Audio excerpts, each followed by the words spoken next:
Henry Johnson, an African-American soldier in the Harlem Hellfighters, exemplified extraordinary courage during World War I. Born in Winston-Salem, North Carolina in 1892, Johnson moved to Albany, New York as a teenager. He worked various jobs before enlisting in the U.S. Army in 1917, shortly after America entered the war.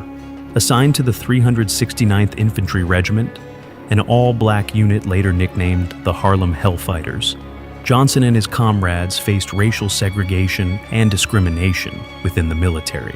Despite these challenges, the 369th was sent to France, where they were assigned to the French Army due to the U.S. military's reluctance to deploy black soldiers in combat. On the night of May 14, 1918, Johnson and Private Needham Roberts were on sentry duty in the Argonne Forest when they were ambushed by a German raiding party of about 20 soldiers. Armed with only a rifle, a bolo knife, and a handful of grenades, Johnson fought fiercely to protect his post and his comrade, who was severely wounded early in the attack. When his rifle jammed, Johnson resorted to hand-to-hand combat, using his knife and even his fists to fend off the enemy. Despite sustaining 21 wounds, including gunshot and stab wounds, he killed at least 4 German soldiers and wounded several others, forcing the remaining attackers to retreat. His actions not only saved Roberts, but also prevented the enemy from breaching their position.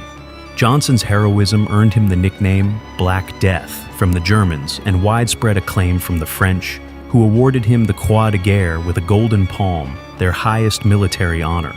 However, due to the pervasive racism of the time, the U.S. Army failed to recognize his bravery adequately. Johnson returned home a hero, but struggled to find work and suffered from his war injuries. He died in 1929, largely forgotten by the nation he had served. It wasn't until decades later that Johnson's contributions were fully acknowledged. In 1996, he was posthumously awarded the Purple Heart, and in 2002, the Distinguished Service Cross.